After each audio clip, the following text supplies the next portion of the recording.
I have 422 friends, yet I'm lonely.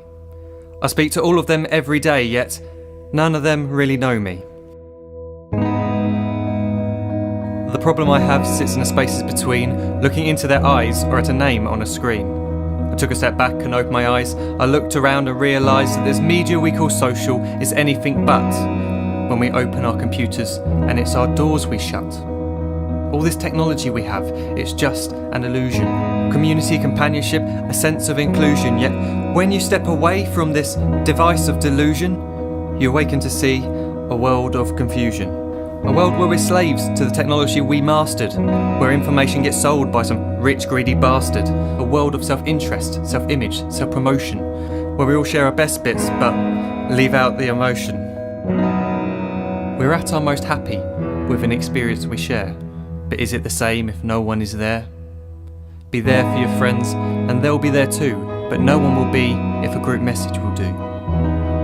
We edit and exaggerate, crave adulation. We pretend not to notice the social isolation. We put our words into order until our lives are glistening. We don't even know if anyone is listening. Being alone isn't the problem. Let me just emphasise, if you read a book, paint a picture or do some exercise, you're being productive and present, not reserved and recluse. You're being awake and attentive and putting your time to good use. So when you're in public and you start to feel alone, put your hands behind your head, step away from the phone. You don't need to stare at your menu or at your contact list. Just talk to one another, learn to coexist. I can't stand to hear the silence of a busy commuter train where no one wants to talk through the fear of looking insane. We're becoming unsocial. It no longer satisfies to engage with one another and look into someone's eyes. We're surrounded by children who, since they were born, have watched us living like robots and think it's the norm. It's not very likely you'll make world's greatest dad if you can't entertain a child without using an iPad. When I was a child, I'd never be home. Be out with my friends on our bikes we would roam. I'd wear holes in my trainers and graze up my knees. We'd build our own clubhouse high up in the trees. Now the park's so quiet it gives me a chill. See no children outside and the swings hanging still. There's no skipping, no hopscotch, no church and no steeple. We're a generation of idiots, smartphones and dumb people. So look up from your phone, shut down the display. Take in your surroundings, make the most of today.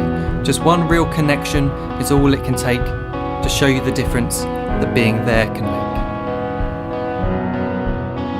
Be there in the moment that she gives you the look that you remember forever as when love overtook. The time she first holds your hand or first kiss your lips. The time you first disagree but still love her to bits. The time you don't have to tell hundreds of what you've just done because you want to share this moment with just this one. The time you'll sell your computer so you can buy a ring for the girl of your dreams who is now the real thing. The time you want to start a family and the moment when you first hold your little girl and get to fall in love again.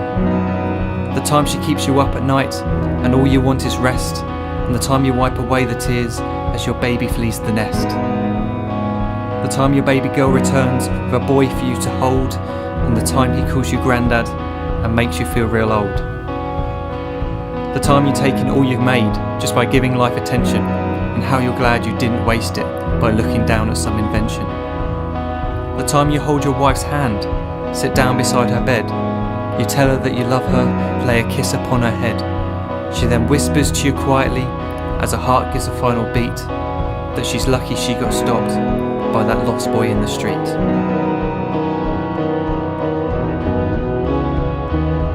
But none of these times ever happened. You never had any of this. When you're too busy looking down, you don't see the chances you miss.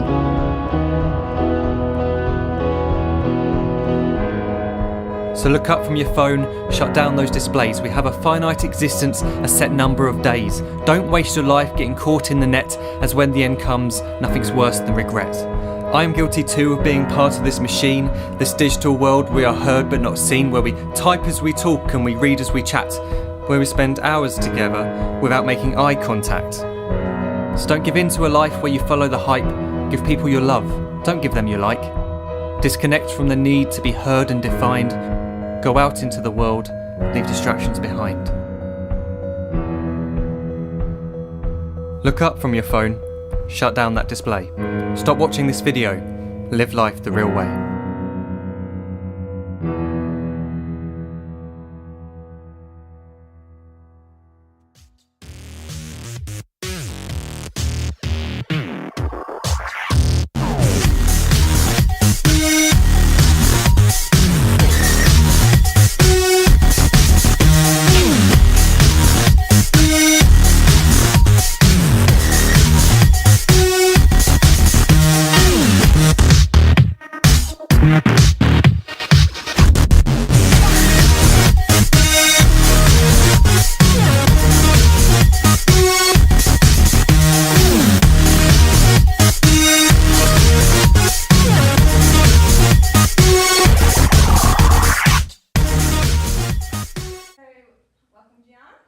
Hello everybody, how are we all? So our first question is, what strategy do you find most effective when marketing an event? Okay, so marketing an event, obviously there's a purpose for the event, there's a place for the event, so we need to make sure that you obviously able to get as many people to come to this event. So I think with social media today, I definitely would probably say Twitter. Twitter is definitely one of those when it comes to event that you get more and more people talking about it, and the more they talk about it, it's going to be one of those social media avenues that you should definitely be directed towards. Things like your Pinterest or your Instagram definitely wouldn't relate. Maybe perhaps later on as the conversation grows, but at this stage definitely, without a doubt, Twitter. Perfect. So how does this benefit your business? Okay, in my business itself at Decorat Events, we obviously go to venues. We've actually already been given tasks, we've actually got the jobs, so it's a little bit different. So we're actually not, I wouldn't use Twitter. I definitely use a lot of Pinterest, Instagram, Facebook, because people want to always view and look.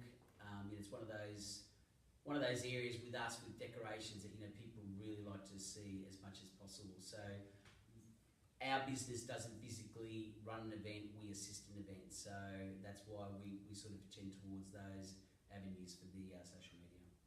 Yeah. So where do you see social networking going in the events industry? Social networking is absolutely huge at the moment.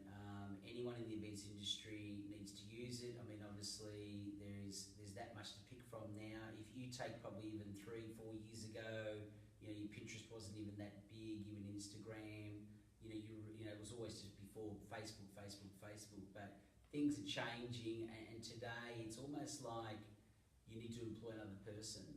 I think as far as the events industry goes, for those of you that are out there, studying the event industry, if there's a major in social networking and marketing, I definitely would probably take that up, because I feel not only in the events industry but just everywhere else you really need to be almost a specialist. I think we've found ourselves at Decorat, we're working really hard at the moment now.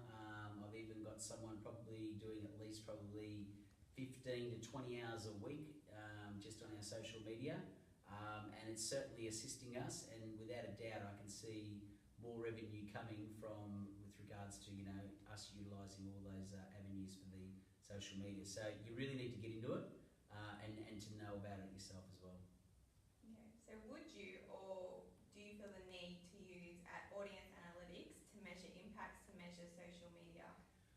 Definitely, without a doubt. I think people in their own business need to always look at it. Like for example, when's the best time to put something out there?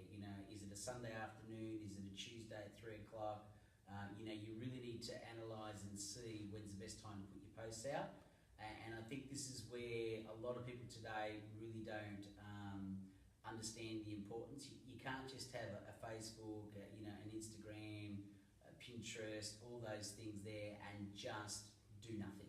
You need to look at your analytics and you need to really research it and try and get into it. So, look, unfortunately for those that have a business of themselves, even though they're quite often working, in the business and actually not on the business, they need to do a little bit more on the business and start analysing as much as possible, because its biggest forms of marketing today is your social media, so you need to get into it. So how has social networking evolved from when you first started working in events to now? Well, from zero to absolutely flat out. Back, take 10 years ago, you could see it was sort of like happening, but now it's a monster. I would say social media has probably been really starting to hit its peak, it's continually growing actually, because if you look at now that we've just got, as I said to you before, the Pinterest is really moving. Who knows what's going to be around the corner? There's going to be some other genius out there that's going to think of something else, and then we've got more and more work to be done. So I I think that my main point, out of all these questions, without a doubt, is that you need to be right into social media. You need to be up to date. You need to allow a percentage of, wages on doing analysis on social media, because if you don't do it today, you're just going to fall behind. So it's definitely a very strong growing area, and anyone who loves it, I probably recommend get right into it, because it's certainly got a lot of potential for more employment. This is just a question about you. Yep. How and why did you get into the events industry? Good question. I was I finished one day, I had a business that finished, I had nothing to do, so I was looking around, and then someone said to me that this gentleman needed some help with a reception centre, and I was only going there to help him with some marketing ideas, and in the end I ended up working for that reception centre, and then I progressed to another one, and and it was basically from running the receptions that I felt there was a bit of a niche there to move on to decorations within the reception. So that's how pretty much I started with Decorate, and just love it. Just love the industry. I think it's fantastic that you can make someone's day very special, create it, have the the final picture of that special day for them and for those people to get really excited. Well, thank you for your time today, John. No problems.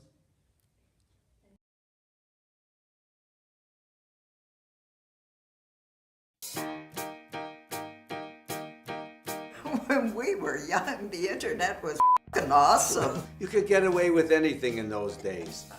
I built an app that did absolutely nothing. When I told people I was a community manager, they really didn't understand what I was doing. People talked a lot about things going viral, but I cannot believe for 1 minute that no one figured out that the whole damn thing was rigged. Mira, chequea esto.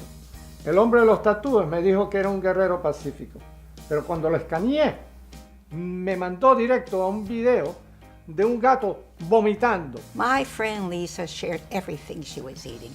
Like, who cared? It's a f***ing donut. Well, I posted funny photos all the time. The best one was when Jay fell flat on his face, passed out at this dubstep show. You know I lost my job because of that photo. Oh, you waste case.